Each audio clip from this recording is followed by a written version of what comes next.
Hallo Santi en dankie vir geleentheid om op Volgoed Live 2020 met jou te gesels.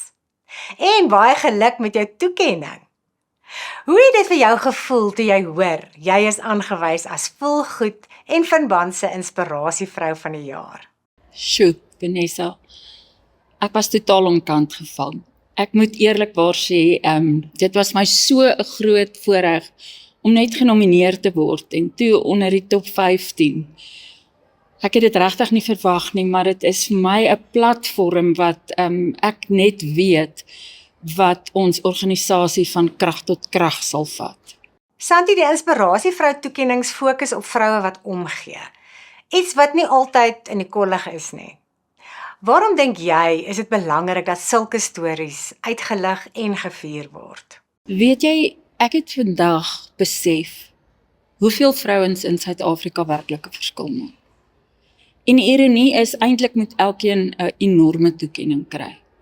Want as dit nie was vir die gewone vrou in die straat wat opstaan en sê, weet wat, ek gaan om my kyk en ek gaan in my wêreld 'n verskil maak nie, dan wil ek nie weet waar was ons in ons land ten opsigte van maatskaplike probleme en net totale verval nie.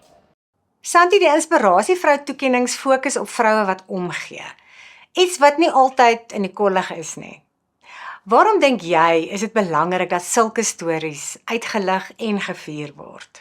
Weet jy, dit kom van my eie storie waar ek verkragt is in Potchefstroom in my huis deur 'n rondloperman. Op daai stadium in 2009 het ek nooit kon dink dat ek vandag hier sal sit nie. Ek het ook nooit op daai stadium gedink dat ek enigsins by enige verkrachtingsslagoffers of prosesse sal betrokke raak nie. Maar na die hofsaak en nadat ek sien hoe die sisteme die slagoffers val, het die universiteit my op 'n stadium geskakel en gesê, Santi, maar hier is 'n student wat verkragt is. En asseblief kom help, jy weet hoe sy voel. En dit het klein daar begin en 16 jaar later is IDAC 'n organisasie wat landwyd werk en wat net besef het dat dit nie net slagoffers is nie, maar dat ons die mans in ons land moet bemagtig om saam met ons teen hierdie tsunami te beklei. Santi, jy loop elke tree van die pad saam met slagoffers van geweld. Hoe help jy iemand om weer hoop en selfvertroue te vind na so 'n traumatiese ervaring?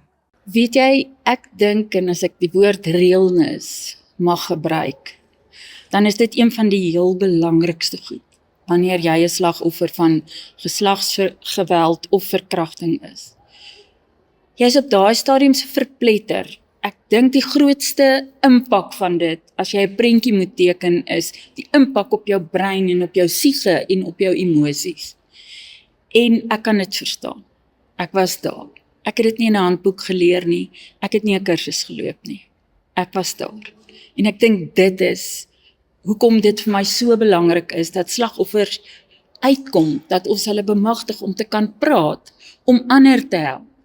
Want hierdie is die beste geheim in die wêreld. Slagoffers praat nie, want daar is nie vir hulle begrip nie. Santi, dankie dat ons op Volgoed Live kon gesels. Om jy af te sluit.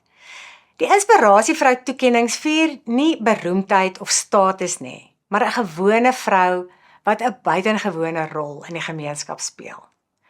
Hoe dink jy verander dit die manier waarop ons oor sukses en vrou wees dink?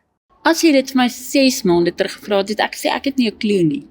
Maar wat ek vandag weet is, iemand het my genomineer. En die pad van groei, en dit gaan nie vir my oor die erkenning nie, maar die deure en die platform wat dit vir 'n ou oopmaak, selfs voor vandag, was net vir my so ongelooflik wonderlik om te besef, maar weet jy wat, jy hoef nie daar te wees nie. Jy kan jouself wees, en jy kan jouself nomineer of iemand kan jou nomineer, maar die netwerk wat gebou word in jou omstandighede en jou organisasie is meer werd as om te wen.